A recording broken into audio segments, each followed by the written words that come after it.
Nah, jadi untuk produknya mungkin Hmm. udah bisa mulai melirik kayak saham atau sebenarnya ya for the whole year saya masih rekomendasi SPTP sih kayak itu produk Oke, oke. Nah, dan Q4 juga of course yang tadi kita bilang pemilu itu something we have to watch out for in Q4. yes. Uh, Ya, jadi akan mulai di November 2023. So, lihat sebelum sebelum itu menjelang pemilu dan sesudahnya lihat-lihat sektoral yang mana akan naik gitu.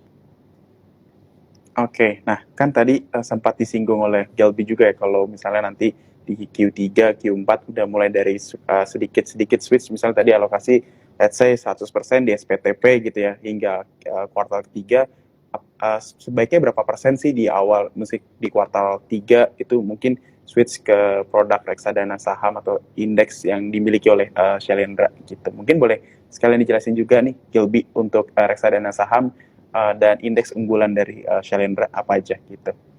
Okay. Kalau reksadana indeks dari kami itu namanya reksadana Shailendra MSCI Value Index Fund.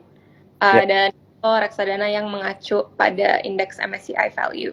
Dan untuk bobotnya sebenarnya it depends on risk appetite masing-masing sih. Mm-mm. Jadi kalau emang risk appetite-nya tinggi, kalau emang ada sinyal-sinyal pasar saham akan beneran rally, Mm-mm. boleh uh, masuk kayak mayoritas ke saham. Tapi menurut saya ya return dari SPTP aja udah lumayan okay compared to ya other apa obligasi-obligasi yang lain sepanjang tahun, at least sepanjang tahun ini dan secara 5 tahun ke belakang. Ya, ya. Oke. Nah, mungkin sepertinya udah mulai banyak nih smart investor yang ingin bertanya nih Gel, dari komentar ataupun dari kolom Q&A nih dari tadi, karena mungkin udah penasaran nih gimana cara kita produk yang baik ataupun SPTP nanti gimana gitu. Nah ini mungkin kita masuk ke pertanyaan pertama ya gitu. Nah ini kan biasanya kalau reksadana pendapatan tetap saat suku bunga naik biasanya kan ada koreksi gitu ya di yield obligasi, baik di obligasi korporasi ataupun obligasi negara. Nah ini gimana caranya untuk misalnya menyikapi investasi yang baik nih di reksadana pendapatan tetap terutama nih, Yelmi. Oke, ya jadi kalau yield naik itu akan dampaknya ke harga obligasinya. Jadi Ya. harga dan yield itu keterbalikan. Jadi kalau yield naik, harganya turun dan sebaliknya. Hmm. Dan kalau obligasi itu dinilai dari seberapa sensitif itu akan pergerakan yieldnya Hmm. adalah based on durasi. Jadi lebih panjang Oke. durasi itu lebih sensitif dan lebih pendek itu nggak terlalu sensitif. Nah, jadi di masa kenaikan suku bunga seperti ini yang juga dampak terhadap yield, bikin yieldnya tinggi dan harganya turun, Hmm. itu di tahun ini kita bisa lihat kalau itu dampaknya gede banget ke obligasi negara. Iya. Dan itu karena durasi obligasi negara itu pada panjang-panjang. Dan makanya kalau um, fund-nya itu fokus ke obligasi korporasi durasi pendek, harusnya sih nggak begitu kena impact gitu untuk tahun ini. Oke, I see. Jadi SPTP most likely akan lebih stable dan aman gitu ya, karena emang kalau dari obligasi korporasi sendiri emang tidak terlalu fluktuatif ya dari pada dasarnya, Gabi. Tapi ya sebaliknya kalau ntar di Q3 BI mulai menurunkan, Hmm. bisa direct ke let's say kita punya fund satu lagi, Shailendra Fixed Income Fund, itu Hmm. yang isinya lebih ke obligasi negara. Jadi kita bisa lihat itunya akan rally kalau BI mulai menurunkan suku bunga. Dan karena lebih sensitif, rally-nya akan lebih gede dari yang obligasi korporasi. Oke, berarti emang cukup baik untuk di kuartal 3 nanti lebih banyak lebih berbasis obligasi negara ya, dan reksadana saham ya, Gabi ya, mungkin ke depannya. Oke. Nah, ini banyak yang menanyakan nih, Gil, boleh spill nggak nih target kinerja dari SPTP di 2023 nih? Mungkin ini banyak smart investor yang udah masuk di Shalendra Pendapatan Tetap nih gitu. Mungkin bisa dikasih spill sedikit gitu, Gil. Boleh. Well, dari aku sempat nanya FM like bulan lalu, Yes. dia bilangnya sekitar 8%-an tahun depan bisa gitu. Tapi Oke. hopefully. Ya, hopefully bisa sesuai dengan ekspektasi dari fund managers ya gitu. Untuk di 8%. Jadi teman-teman yang udah punya nih mungkin dari pertengahan tahun ini ataupun baru punya bulan November, Oktober kemarin, mungkin kita bisa lihat nanti hopefully ya di tahun depan kita bisa ketemu lagi nih Gil di Barek Sabto mungkin ke depannya kita bisa nanti menanyakan kembali nih 8% apakah achieve atau enggak gitu. Nah, ini juga banyak juga dipertanyakan juga nih, Gel, apakah nanti ke depannya SPTP ini akan punya porsi saham lagi nih? Karena kan sebelumnya mungkin sempat ada ya porsi saham, kalau nggak salah 15% ya dari portofolio SPTP ini. Nah, nanti ke depannya apakah ada saat mungkin IHSG mulai rally ataupun dari strategi Shalendra sendiri seperti apa gitu? Oke, sebenarnya waktu itu pas emang fun fact sheet-nya ada saham-sahamnya, right? Beberapa Ya, bulan ini. Ya emang reksadana pendapatan tetap itu dibolehin 0 sampai 15% di saham, tapi nggak setiap bulan atau setiap momen ada sahamnya gitu di dalam. Dan fund manajernya itu sebenarnya cara milih sahamnya bukan based on any saham gitu. Biasanya ya, saham udah kita beli dan udah jual lagi di tahun ini adalah saham yang ada aksi korporasi. Jadi ada tender offer atau right issue. Jadi pergerakan saham itu sebenarnya nggak terlalu volatile juga, nggak terlalu kayak ikut IHSG naik turun gitu. Biasanya kalau saham mau corporate action akan ada target price dan biasanya kalau even price sahamnya, harga sahamnya naik turun itu akan menuju ke harga corporate action. Jadi strateginya bukan kayak asal milih oh saham ini mau dimasukin oh ini lucu gitu. Ya, mungkin itu banyak smart investor yang ternyata mungkin sudah sering membaca fund fact sheet ya gitu, memperhatikan Shalendra dari bulan ke bulan, jadi mereka aware dengan adanya saham di Shalendra Pendapatan Tetap Premium ya. Jadi nanti kemungkinan kalau mungkin ada corporate actions yang menurut fund manager dari Shalendra Capital ini menarik, baru coba masuk lagi gitu berarti Gelbi ya. Kalau ada ya potentially kedepannya ada yang menarik lagi, mungkin saham akan masuk lagi ke SPTP. Ya. Nah, ini ada pertanyaan lagi kan karena tadi sudah sempat disinggung soal mengenai reksadana Shalendra MSCI Value. Nah, mungkin boleh dikasih produk unggulan soal mengenai produk reksadana saham unggulan juga dari Shalendra.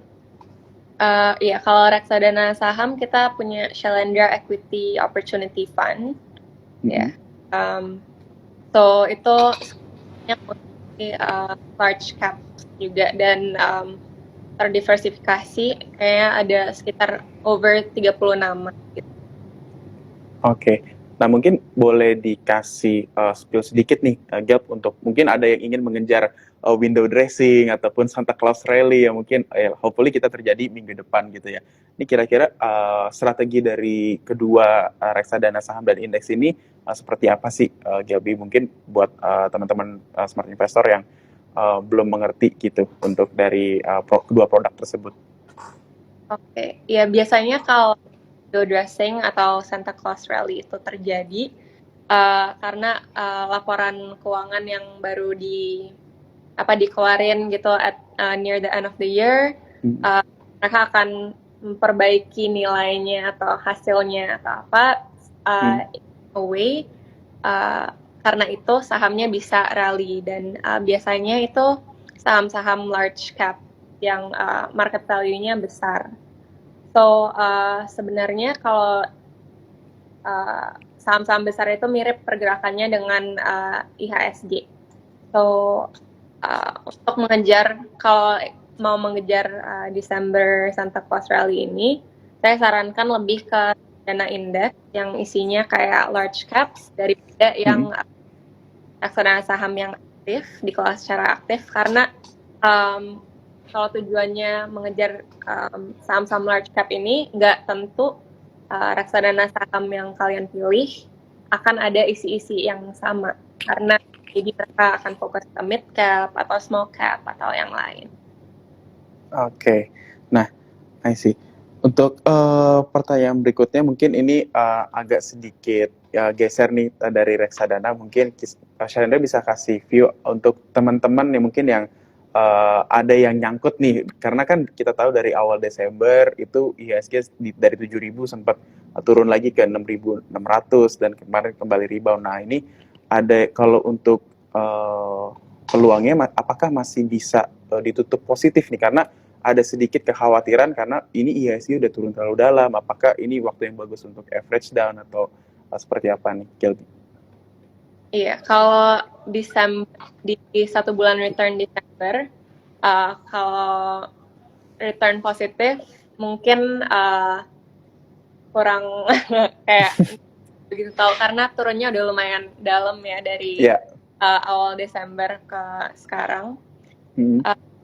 Tapi ya itu karena ada ya satu nama yang ya kalian semua tahu berat banget di indeks dan turun, dan semua juga ya karena green shoe-nya udah lepas dan semuanya turun, dan apparently banyak emiten juga yang berinvestasi di saham itu, jadi semuanya itu interconnected, dan nggak tahu sih kalau in the near future akan rally, mungkin ada rally tipis-tipis, tapi mungkin Desember ini akan ditutup merah.